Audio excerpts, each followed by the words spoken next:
selanjutnya kita mengusulkan melalui bantuan operasional sekolah spesifik atau BOS spesifik atau BOS afirmatif untuk khusus penyediaan makan siang bagi siswa. Usul sumber dana makan gratis dari dana BOS membuat Menteri Pendidikan, Kebudayaan, Riset, dan Teknologi jadi bulan-bulanan. Fraksi PDI Perjuangan di Komisi 10 DPR menganggap usulan dana BOS untuk pembiayaan program makan siang gratis sangat tidak tepat. Entahlah apakah itu mau dibiayai semua 70 juta siswa itu untuk makan siang sekaligus atau mau bertahap, tapi pasti anggarannya akan lebih besar dari dana BOS. Dana BOS sekarang 52, sekian triliun.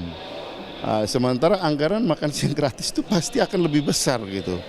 Nah, dari mana mau diambil anggaran? Apakah mau diambil dari dana BOS? Kalau diambil dari dana BOS ya nanti ya anak-anak cukup datang ke sekolah, makan siang, terus kemudian pulang lagi gitu. Karena semua biaya operasional untuk pendidikan semua diambil untuk makan siang gratis. Sedangkan fraksi Partai Keadilan Sejahtera di Komisi 10 DPR berpendapat sudah tidak ada ruang untuk membahas pembiayaan dana BOS untuk program makan siang gratis.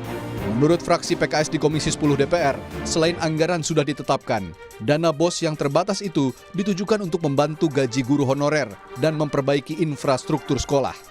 Ini kan cuma usulan program dari Cawapres dan kami sudah final memutuskan anggaran 2024 dan itu nggak ada anggaran itu. Dana BOS mau diambil katanya, kata salah satu menteri yang masih existing pada saat ini, dana BOS itu SD saja itu 900.000 per tahun per siswa SD. Itu diperlukan untuk honor guru honorer, terus kemudian juga untuk perbaikan-perbaikan minor sarana prasarana, buku, fasilitas operasional listrik segala macam. Sementara kalau makan siang gratis tuh kalau di total tuh kira-kira sekitar 3,6 juta. Ini dari 900 ke 3. 900 aja udah megap-megap nggak bisa bayar guru honor. Kalau mau ngambil dari situ terus guru honor mau digaji pakai apa? Udah nggak realistis lah ya. Yang udah nggak usah dibahas kalau menurut saya.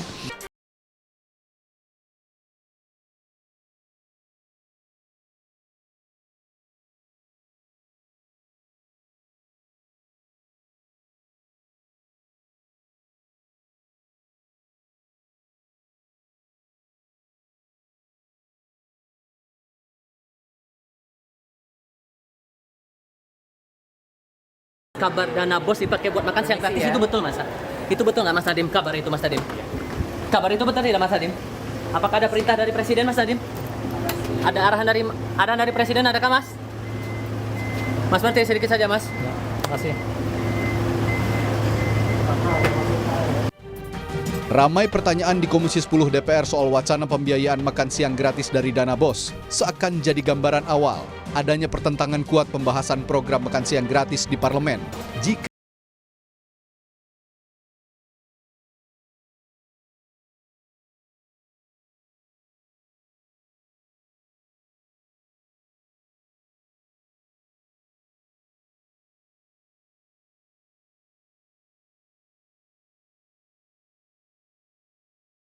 Ya, Saudara, KPU juga memang belum menetapkan siapa pemenang di Pilpres 2024, tapi program makan siang gratis yang diusung oleh pasangan Prabowo Gibran ini sudah banyak digaungkan, bahkan pekan lalu juga sudah disimulasikan untuk nanti bisa dijalankan apabila nanti sudah diumumkan siapa pemenang dari Pilpres 2024. Nah, kemudian juga ada lagi yang kemudian jadi pro dan kontra setelah tim sukses Prabowo Gibran ini mengusulkan akan menggunakan dana BOS sebagai sumber pembiayaan makan siang gratis yang kemudian banyak ditentang oleh anggota parlemen dan juga ditentang oleh banyak pihak. Kita akan bahas soal ini, apakah janji politik Prabowo Gibran ini akan mulus di parlemen, bersama dengan Direktur Eksekutif Pusat Kajian Politik Universitas Indonesia, ada Mbak Huria. Mbak Huria, selamat sore. Sepertinya program makan siang gratis menurut Anda akan berjalan mulus nggak sih di parlemen, Mbak Ria? Terus terang saya pesimis ya. Program makan siang gratis ini kan sejak awal problematik gitu ya, karena dia lebih merupakan alat politik gitu ya untuk mendapatkan dukungan dari pemilih pada saat pemilu 2024.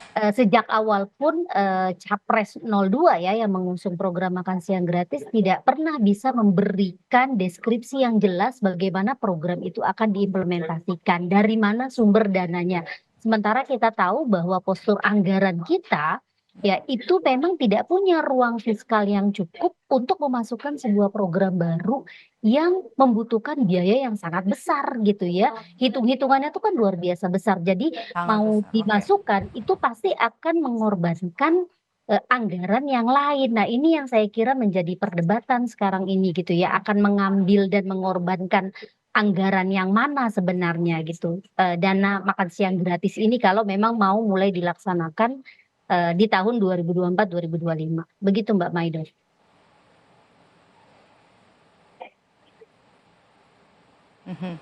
Anda pesimis tadi ya, Mbak Ria, begitu kalau kita lihat ini tidak akan berjalan mulus di parlemen. Apa kemungkinan akan ada lobby-lobby nantinya di parlemen? Kalau kita lihat kan PDI Perjuangan, kemudian juga PKS sudah lantang untuk menolak ini menggunakan dana BOS. Iya, kalau lobby-lobby saya kira sudah pasti gitu ya. Apalagi kan kita tahu bahwa pemerintahan Pak Jokowi pun bahkan sudah mulai membahas ini. Nah, tarik-menarik kepentingannya saat ini saya kira ada di dua level ya. Yang pertama adalah di level kementerian. Karena perdebatannya adalah program makan siang gratis ini apakah mau dibebankan kepada Kementerian Pendidikan gitu ya. Karena ini programnya akan menyasar pada siswa. Padahal kita tahu amanat Atau Undang-Undang Kementerian Dasar Sosial. atau Kementerian Sosial. Tetapi kan problemnya gini, amanat Undang-Undang Dasar untuk mengalokasikan 20% APBN untuk pendidikan kan tidak pernah bicara tentang makan siang gratis gitu ya. Jadi saya membayangkan kalau program ini kemudian dibebankan anggarannya pada Kementerian Pendidikan misalnya, itu pasti akan berdampak luar biasa gitu ya pada pelaksanaan program-program yang lain yang sebenarnya justru malah masih membutuhkan perhatian serius. Misalnya apa, problem guru honorer gitu ya, atau misalnya untuk pemerataan pendidikan di wilayah 3T gitu ya, yang itu saja masih punya PR gitu ya. Kalaupun dimasukkan ke program yang lain, katakanlah misalnya Kementerian Sosial, mungkin akan ada perdebatan apakah ini bisa masuk kategori bantuan gitu ya, program bantuan dari negara.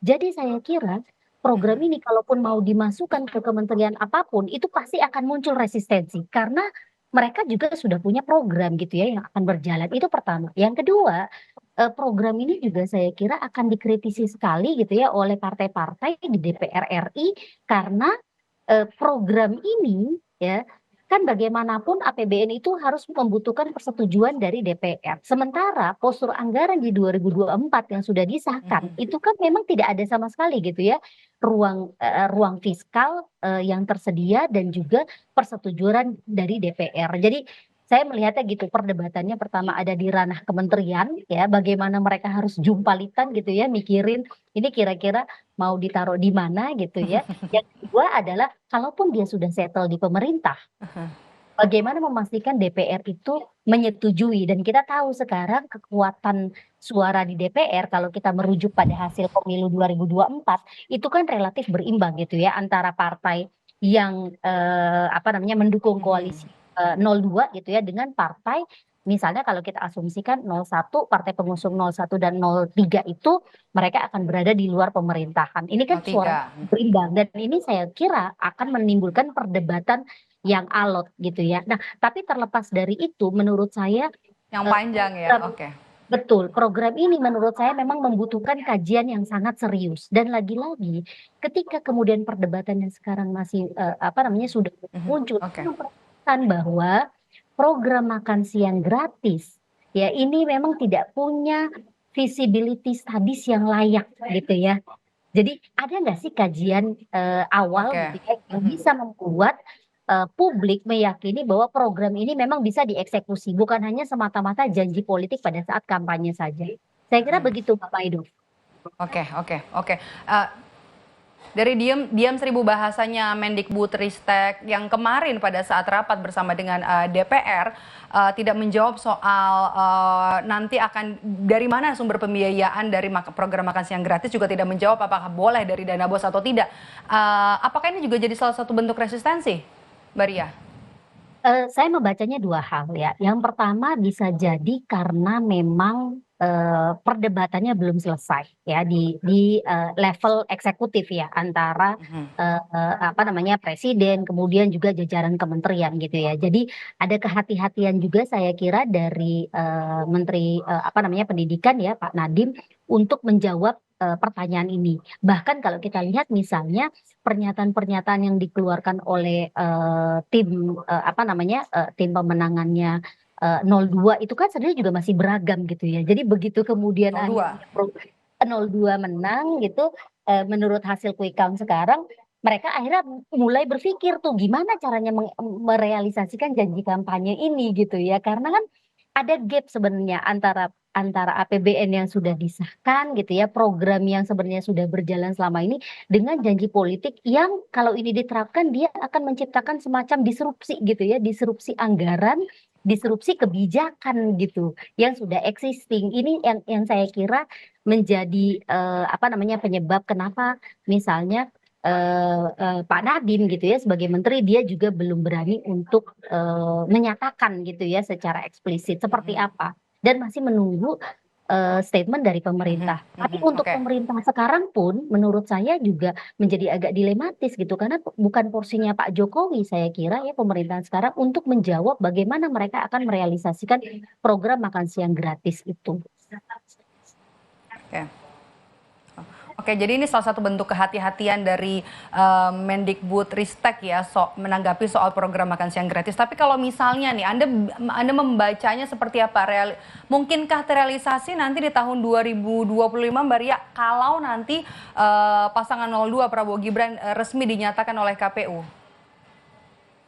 Kalau kita lihat tren sebelumnya ya, sebenarnya kan di Indonesia ini selalu ada kesenjangan antara janji politik yang disampaikan oleh apa dalam pemilu gitu ya pada saat kampanye dengan realisasinya gitu ya. Dengan Dan realisasinya ya. faktanya memang hampir selalu gitu ya ada ketidaksesuaian antara apa yang sudah dijanjikan dengan apa yang direalisasikan. Nah, dalam konteks itu ya saya juga melihat pasti ya ketika kemudian ada deadlock gitu ya, ada kebuntuan untuk mencapai kompromi apakah program ini bisa dilaksanakan atau tidak, yang akan dilakukan oleh pemerintah nantinya saya kira akan membuat alasan gitu ya kenapa kemudian program ini belum bisa dijalankan atau ya mungkin program ini akan dijalankan tetapi tidak sesuai dengan yang dijanjikan gitu ya pada saat kampanye. Bisa jadi misalnya ya program ini mungkin hanya akan dilakukan seperti pilot project saja atau dia akan sangat bertahap tapi minimal ya ketika kemudian program ini dilaksanakan ada klaim gitu ya yang bisa dilakukan oleh pemerintah sebelumnya bahwa enggak kami sudah melaksanakan kok program makan siang gratis tetapi memang apa namanya luasannya gitu ya beneficiary-nya penerima manfaatnya belum bisa semuanya. Nah saya kira kemungkinannya akan seperti itu gitu ya. Program ini mungkin akan dijalankan tetapi dia hanya sedikit saja karena sangat tergantung pada ruang fiskal yang tersedia gitu ya. Dan yang kedua, ini juga akan sangat tergantung pada kemampuan pemerintah selanjutnya untuk mendapatkan persetujuan dari DPR ketika nanti misalnya ada revisi untuk apa namanya APBN. Saya kira begitu Mbak Maido. Jadi Anda melihat masih agak sulit ya meskipun sudah dibantu dalam tanda petik dimuluskan dalam rapat kabinet di era Presiden Jokowi begitu masih agak sulit untuk bisa direalisasikan. Iya, kalau ini hanya sebatas keputusan eksekutif saja saya kira akan mudah. Tetapi karena kita bicara tentang APBN, yang kedua kita bicara tentang anggaran yang begitu besar gitu ya, maka eksekutif tidak punya apa namanya otonomi gitu ya untuk memutuskan program ini ya secara sepihak. Jadi selama harus membutuhkan persetujuan DPR dan kalau kemudian apa namanya koalisinya tidak bisa mencapai koalisi mayoritas di DPR, maka ada kemungkinan gitu ya bahwa program ini akan mendapatkan penolakan dari sebagian besar partai-partai yang ada di DPR RI nantinya.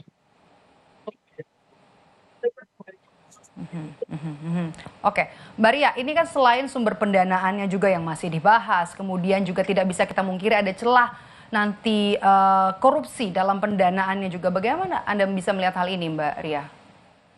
Oke, itu kan tadi pertama kita bicara soal apakah program ini visible atau tidak gitu ya.